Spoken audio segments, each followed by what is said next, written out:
Halo, assalamualaikum warahmatullahi wabarakatuh. Selamat siang teman-teman. Apa kabar? Sehat selalu buat kalian semuanya ya. Semoga rezekinya tambah barokah, tambah banyak. Nah, hari ini aku nyicil-nyicil teman-teman untuk beres-beres rumah. Jadi sebenarnya setiap hari itu juga aku lap dan setelah masak itu juga aku lap-lap gitu kan. Hari ini aku mau ngelihatin di vlog aku ini, ngelihatin apa aja yang aku bersihkan dan yang biasanya aku bersihkan apa aja.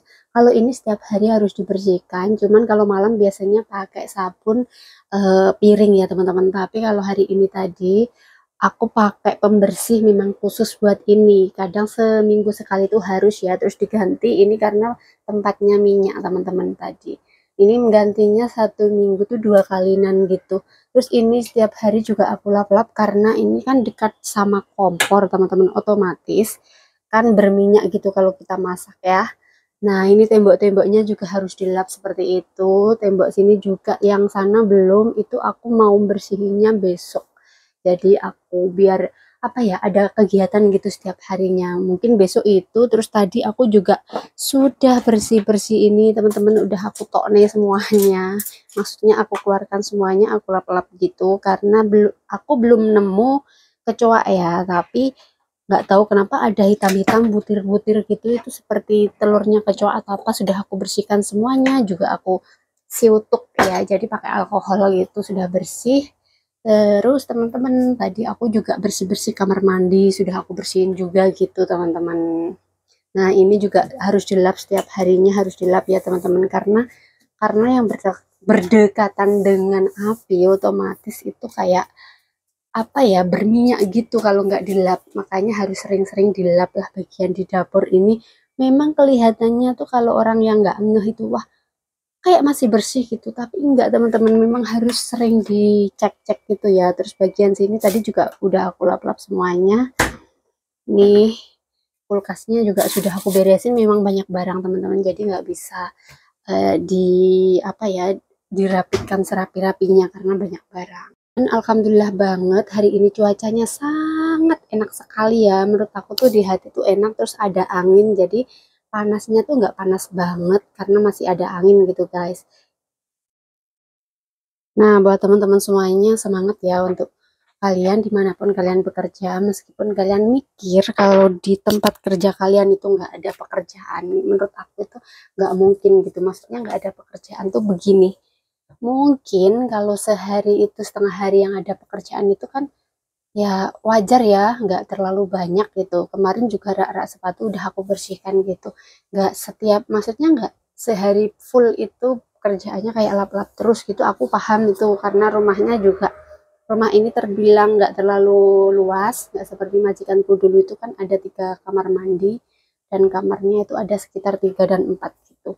Jadi ini termasuk nggak luas, dan tapi teman-teman meskipun ini nggak luas, banyak barang, otomatis itu juga perlunya kayak lap-lap gitu. Sering banget harus ngecek-ngecek seperti itu. Karena aku begini ya, prinsip aku kerja tuh. Aku sudah digaji. Jadi aku sudah digaji, otomatis aku harus bisa memberikan terbaik versi aku gitu. Tapi kalau masih dinilai belum baik, berarti apa sih yang harus aku benahi gitu. Yang terpenting kan kita sudah ngerjakan. Nanti biasanya bos di sini kalau belum tahu gitu teman-teman, kayak kok banyak nganggurnya, kok tahu kita nganggur atau apa gitu, dia pasti tanya, ini udah kamu lap apa belum, ini udah dibersihkan apa belum, itu ini itu gitu. Pokoknya semuanya itu ditunjuk-tunjuk gitu ya. Nah, kalau kita sudah mengerjakan, otomatis kita nggak takut untuk menjawabnya dan nggak bisa mikir kayak belum apa gitu. Pasti udah gitu. Jadi bos tuh kapan ngerjainnya kok secepat ini? Padahal dia juga apa bisa istirahat, berarti kan kerjanya tuh yang cepat gitu teman-teman. Nah, ini nanti aku setelah ini juga mau nyuci kipas angin yang bagian dalam sana, dan nggak tahu mungkin ini juga aku sekalian aja ya kali ya nanti ya setelah ini. Nah, ini aku nyicil-nyicil juga harus bikin konten belajar ngomong. Yang terpenting itu sih aku. Kayak belajar ngomong, belajar bercerita kembali dengan urutan-urutannya gitu. Karena aku dulu tuh ngomongnya tuh sangat jauh banget dari sekarang. Maupun aku rekaman kayak gini, rekam video, ataupun aku ngomong dengan orang, itu orang tuh nggak paham gitu. Itu yang membuat aku tuh kayak sebenarnya apa sih yang salah dari aku? Maksudnya salah dari aku kok nggak bisa ngomong segininya? Apa karena aku jarang-jarang ngobrol ngobrol sama orang atau bagaimana gitu loh? Aku sampai bingung banget teman-teman. Makanya ini aku asah gitu. Asahnya bagaimana ya aku menceritakan aku curhat ataupun apa di sini tuh biar otak sama apa yang aku bicarakan tuh sinkron gitu loh.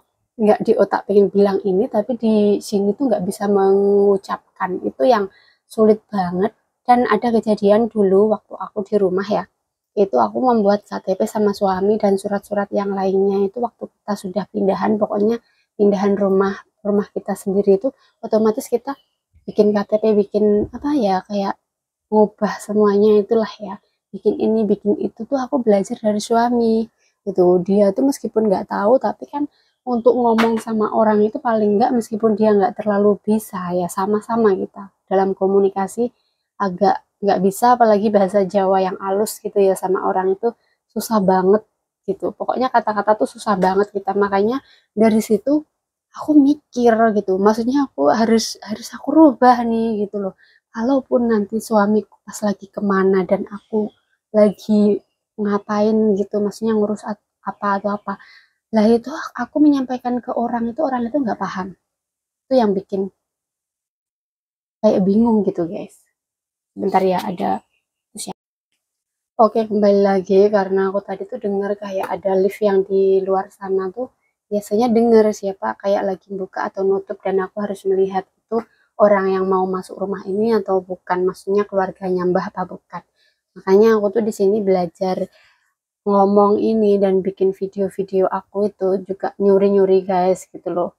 Jadi meskipun itu hiburan aku lah ya gitu, kayak belajar cara belajar aku. Kalau nggak kayak gitu misalnya nunggu keadaan aja terus ditunggu enaknya ataupun longgarnya, itu memang kayak nggak ada longgarnya gitu. Tapi ya, di saat aku ngerasa sendiri, oh ini aku sudah ngerjakan sesuatu yang sudah banyak lah ya, masih berapa gitu, terus orang-orang sudah pada keluar, otomatis aku bikin video lah gitu ya, aku up kayak gitu, aku belajar apalah gitu. Tapi sampai detik ini tuh aku belajar, mungkin sebenarnya kepengen banget aku bisa mendengarkan terus, itu kayak bahasa Inggris aku sangat minat banget ya, meskipun aku nggak akan di luar lagi, maksudnya mungkin ya untuk setelah ini kan aku pulang gitu, tapi aku kepengen banget bisa bahasa Inggris gitu, kepengen banget gitu.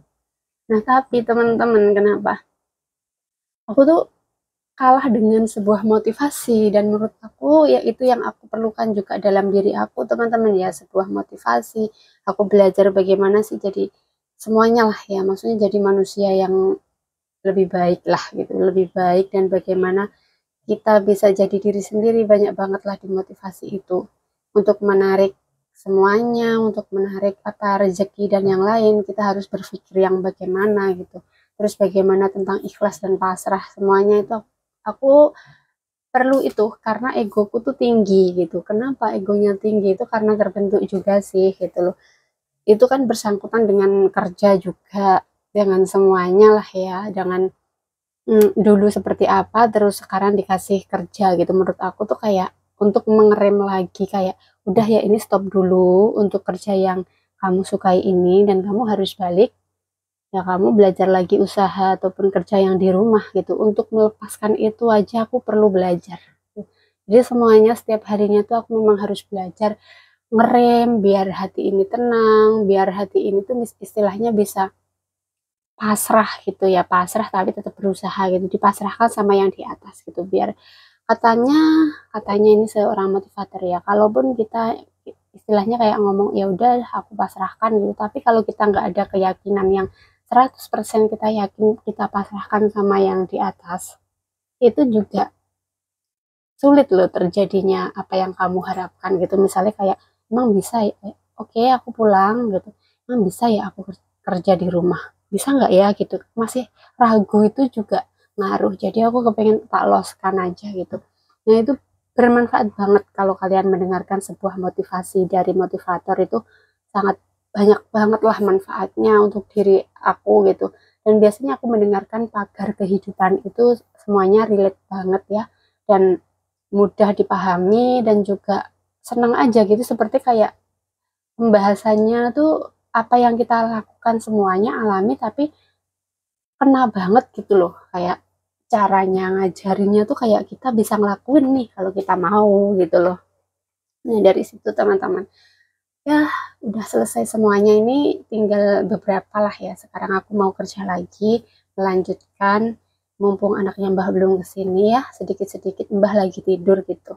Oke, sampai di sini dulu videonya, semoga ini memotivasi kalian untuk belajar bagaimana juga, siapa tahu kalian tuh oh iya Mbak itu biasanya bisa lebih baik atau bagaimana itu mendengarkan motivasi, siapa tahu kalian juga berminat nanti mendengarkan motivasi-motivasi itu, banyak banget teman-teman manfaatnya, aku nggak ngomong aja tapi apa yang aku rasain gitu, sangat bermanfaat banget. Terima kasih kepada semua motivator dan ustadz-ustadz yang ngasih ceramah dan semuanya itu sangat bermanfaat kalau kita bisa menerapkan dalam kehidupan kita. Oke, wassalamualaikum warahmatullahi wabarakatuh. Dadah.